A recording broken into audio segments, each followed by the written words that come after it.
Hey guys, what's up? Thank you for tuning in to the video on YouTube. This is going to be, I've been getting a lot of requests for how I set up my stream settings and all that stuff. So I figured I'd do a video on it. Don't mind the capture. It's a little bit crazy. It's like that tunnel vision type thing. But once I bring up the settings, it won't really do all that much. So I've been asked to do stream settings to how to get the best quality stream. Whether you now this is going to be whether you have a low end PC or a high end PC.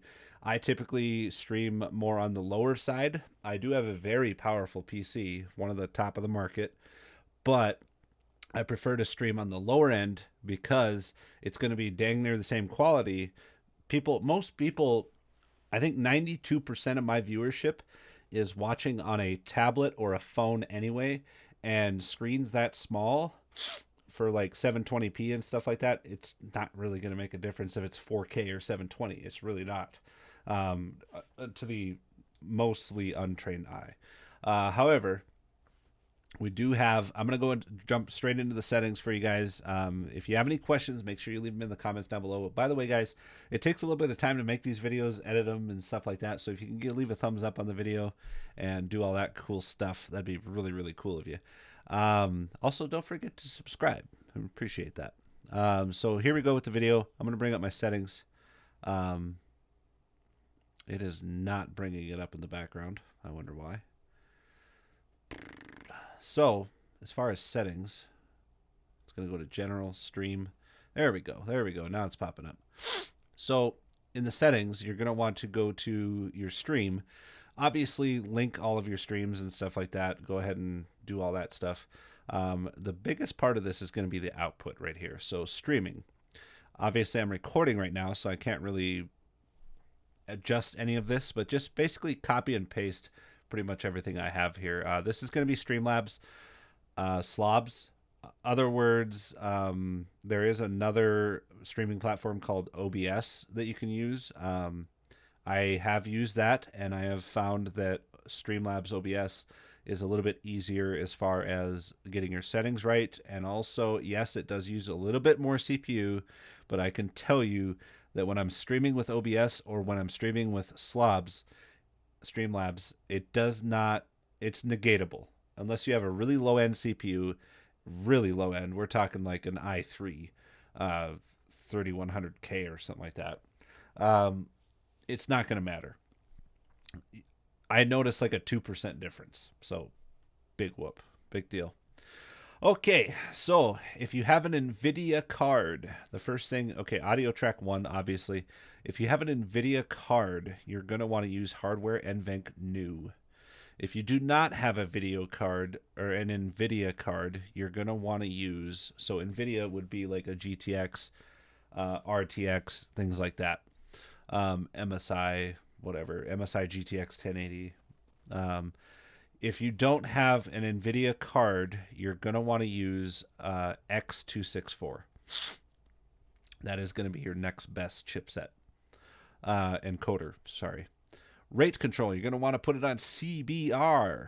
The next thing, bit rate, 4000. This is very important, especially if you have a lower end PC. The next couple of things are very important. Keyframe interval, you're going to want to set this to 0.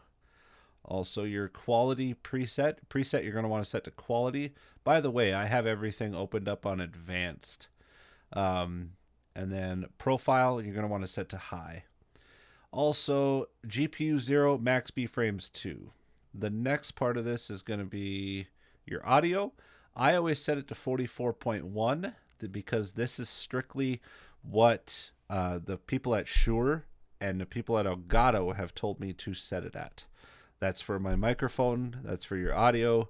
48 kilohertz is going to be like a super, if you have a bunch of background stuff that you're doing with your sound, you're going to want to set it to 48 kilohertz. Also, then we'll set it, we'll come down here, desktop audio device. You want to set it to default, or if you want to set it to your headphones. For me, it would be my Corsair Virtuoso XT USBs. I have it set up for USB right now, but can be wireless as well.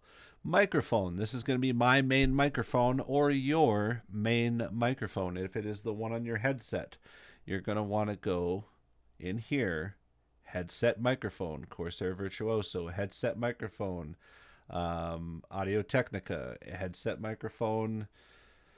Oh, what are the other brands out there? Logitech, things like that. You're going to want to set it to your microphone on your headset. I have it set to Scarlett 2i2 USB with the Shure microphone. It's not going to show up as Shure. It's going to show up as whatever my audio interface is, which is down here. That's going to be my Scarlett 2i2 because this mic feeds XLR into that interface. The rest of it, don't really need to worry about. Come over here to... I don't think my background is keeping up, is it? Come over here to video. We're going to change the video.